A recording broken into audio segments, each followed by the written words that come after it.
you have to think about this month of what's crumbling that is actually the blossoming. So what are you clinging on to? What are you trying to keep things together? What are you trying to like close the gate and keep things together? But we have to consider that because essentially in this deck, this is the Tower. So this is about realizing that things falling away are actually a crackling or an opportunity, a gateway to something flourishing, to something blooming. And it's through that lining, through that revulsion, or through that enlightenment. And it might come in a shocking way, and it might not come as peaceful intervention or a transition. So this might be something that's very shocking, that's very matter of fact, that's just, it jolts you into possibility. So there's something in March 2024, Sagittarius, where you're literally going to be jolted into an opportunity, into a blossoming, into a growth, into an expansion, and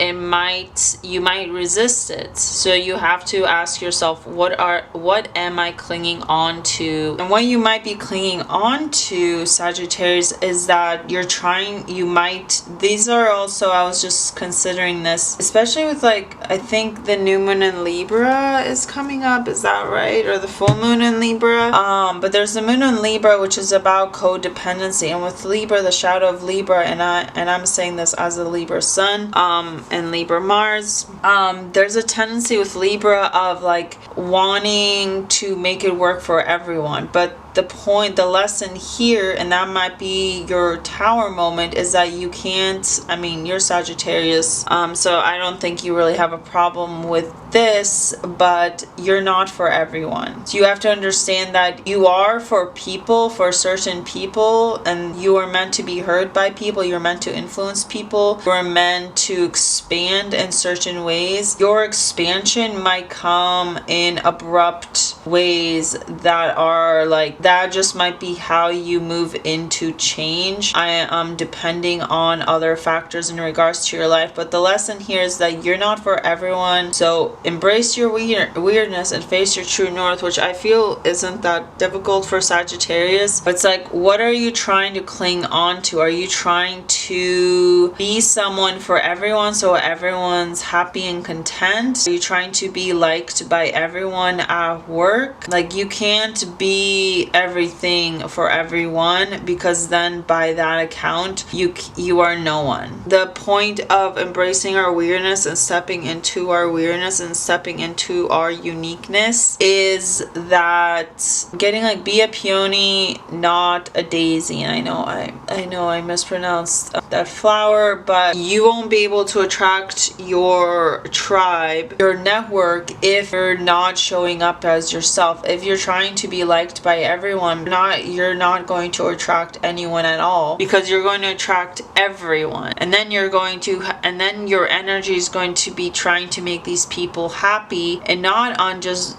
showing up as your authentic self. So being your authentic self is actually going to free you into ease, rather than constantly having to figure out like and strategize like, oh, who do I need to be? You don't need to be anyone. Just be yourself. All these different flowers, and they don't have to look like all the same. They have all their different specimens and characteristics and colors that make them beautiful, and it doesn't dissuade them from each other's beauty. One isn't less than the other, and they have all the same, they have characteristics and they have different elements. If you're into herb magic or working with plants, each plant has its own characteristics that you can work with in order, like if you're wanting to make tea out of herbs or plants or flowers, each has its characteristics of gaining something from it, such as roses are obviously associated with devotion and love traditionally. What are you clinging on to? Stop trying to be everything and everyone.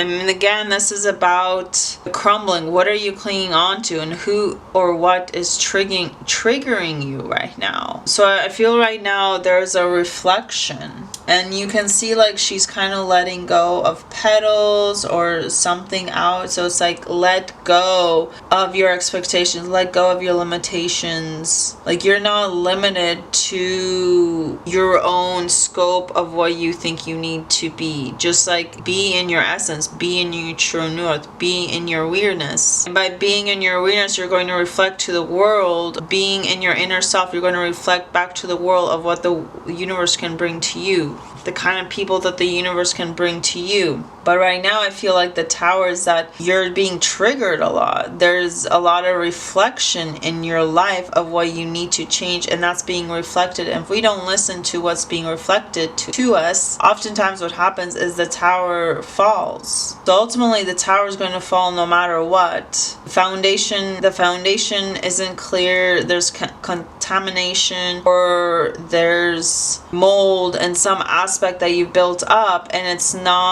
being torn down. Like, is the building that you have built strong enough to withstand the storm? And the storm will test it. So if a house falls down, will your foundation withstand the storm? So it's looking at what you are being reflected to, and think of like, keep your annoyance with other people or other things in your situations is an invitation to look inward, because everything is from the inward outward. We got illusions, we got the moon, and water is about your emotional state. So again, the moon is always associated with your subconscious, the deeper sense of yourself that is coming out. We can see that with the mirror. Things are coming out from your subconscious where they are showing up in the reflection of life. So look to what the moon is telling you, reflecting back to you, that darkness of yourself, that subconscious of yourself, the shadow side of yourself. Because oftentimes people's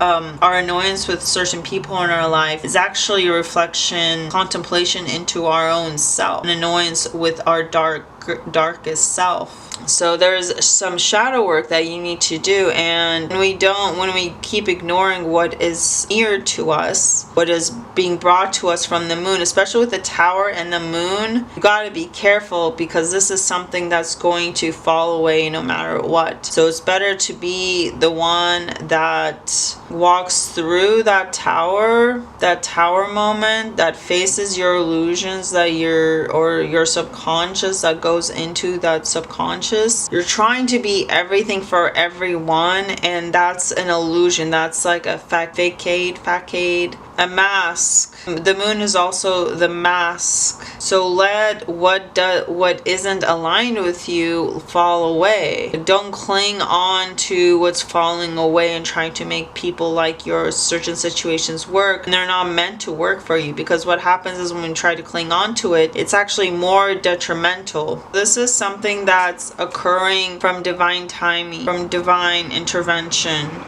Maybe these are things, I feel like there's something coming up where you haven't been listening, or these are signals that have been reoccurring. And what happens with tower moments is that when we continuously, you're at the point where unfortunately you're trying to cling on to the past, you're trying to keep everything together, glue everything together, glue in the cracks, fill in the cracks, create this facade that like, oh no, it's all working out, it's all fine. Well, it's not fine, and the universe, it's all part of you blossoming, of expansion. We often forget that the tower is actually expansion, because it's by showing us what's not working for us anymore, then we can move into the next stage. The wreckage is actually an opportunity from the universe, of a promotion from the universe. And also divinity is about like signals and signs, which goes with mirroring, like who or what is triggering you, but also like what signs are you seeing from the universe, from your subconscious, in regards to symbolism and your dreams. Like, think about divination.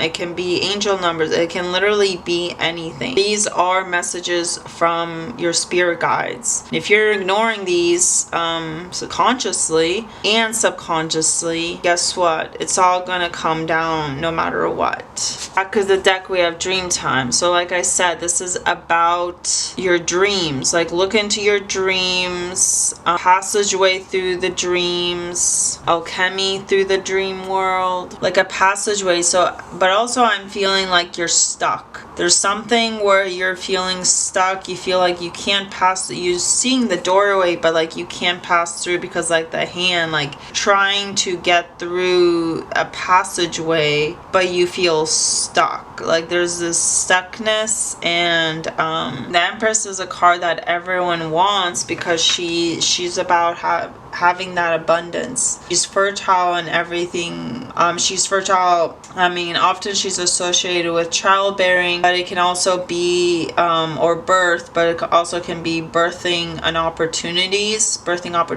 You're birthing an abundance of opportunities, and it's that language with the land where she's also the fact that she's displayed outside. Wheat often is associated with abundance and prosperity and work you've done with the land, and you're working with the land and the weather to grow, to expand. So it goes back to like plants and herbs energy, like working with the land, working with the flowers, working with the plants, working with nature. So it's about like the flow of nature, the flow of water, flow of your emotions, yin energy, because she has a very feminine energy in that she doesn't take action, or she takes action by not taking action because she trusts that what comes to her is correct for her, and she knows that she doesn't need to take action.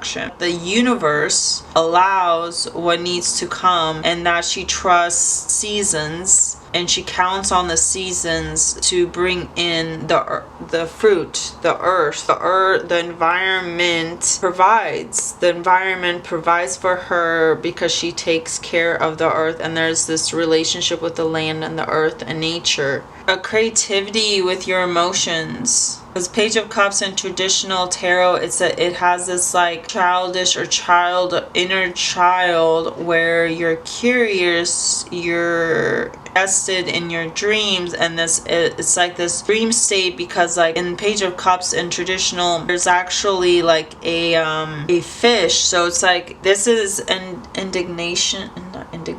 This is a signal to connect to your intuition, because the fish is connected to water, our emotional state, as well as our intuition. It's about exploring what comes up for you in regards again to like divination, sign and signals, and following what we like and don't like, and it's that curiosity. And so it's with the Empress and the Page of Cups, it's trusting that what comes up for you is correct for you, and listening to your intuition in order to follow those signals, and letting things fall away where they need to fall away, and following things, talking to animals, talking to fish. You might appear crazy, but this is about you're not for everyone. This is like a painful situation, especially with the Tower and the Moon. This can be endings or betrayals or painful situations. Three of Swords and the Moon. This tells me this pain, like if you're not dealing with like a breakup or an actual physical ending of some sort, this has to do with like pain that's coming through your subconscious. So like Chiron, childhood woundings, things are coming up right now for you